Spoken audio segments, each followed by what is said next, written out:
It's the next day. When I finished up the workshop yesterday, I just really did not feel like cleaning up. We had a lot of stuff to do, like personal stuff, and I'm like, I'm not spending time cleaning the nail studio. It's a disaster once again. I mean, obviously I had to clean it so it didn't look like a disaster for when my student came, but it needs to be tidy because I have a client coming in like an hour and a half. So I'll show you guys what it looks like and let's get cleaning. So this is the desk aftermath. The communal garbage worked out really well. I think I'm gonna have to get an actual plastic tote instead of the fabric one, because the fabric one's gonna be a lot harder to clean and it's not quite like as sanitary. And then at one point I glanced over here and all these drawers were open and I was like, what the heck, it's a whirlwind. At least my filming desk and my editing desk and this nook back here look okay. So it's basically just my desk, but I'll show you guys where all of that stuff goes. My first step is to tackle my desk. I'm going to begin by putting away my clear jelly stamper stamping polishes.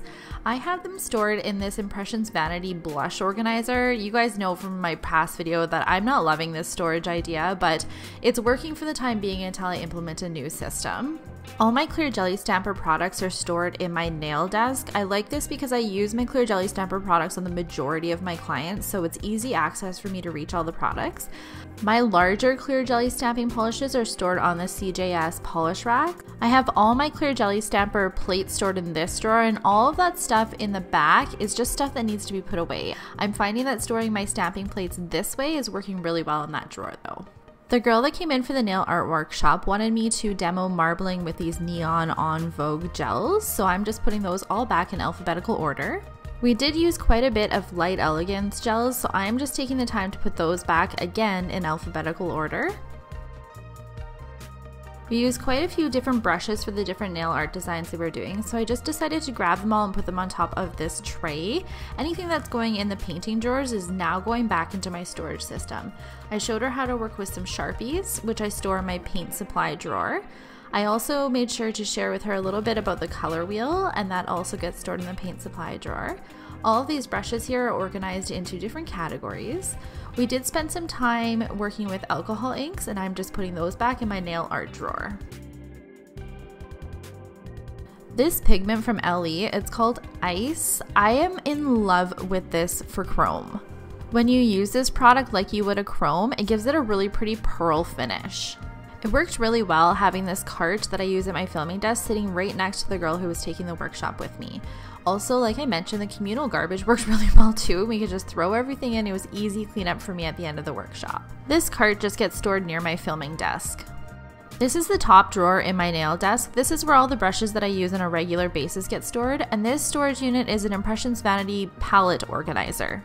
Gels I use on a regular basis also get stored in this desk drawer. This desk drawer houses a whole bunch of tools I use on a regular basis, such as tiles, straws, pins, bowls, anything like that. Because we spent a lot of time in the workshop stamping, I had to make sure that I put all of my tools back where they go. This is on the storage cart that I keep at my nail desk, so I do have 2 carts in my nail studio.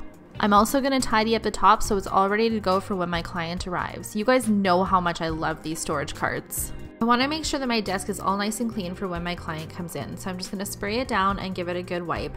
I also make sure to clean up my e-file, wipe where my client sits, including my lamp, my armrest, and the overhead lamp that sits at my client's location as well.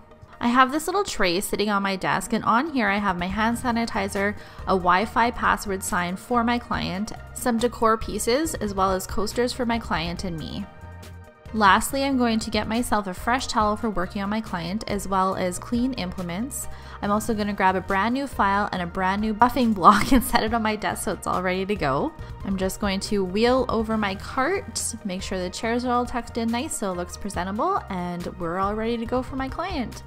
So this is what my nail studio looks like when my client arrives. I have my cart all ready to go. Everything is nice and cleaned and prepped and ready for her. I love that my desk is completely empty because you can guarantee by the end of that nail service, it will be all a giant mess again. Thank you guys so much for taking the time to watch this quick video of me cleaning up after a nail art workshop. I hope that you enjoyed it. I hope that it gave you maybe some organization tips and an idea of how I store things. I will have a more detailed organization video coming up in the future. I just want to make sure that I have everything looking exactly how I want it before I present that video to you guys. But make sure you follow me on all my social media, and I'll see you guys in the next video. Bye!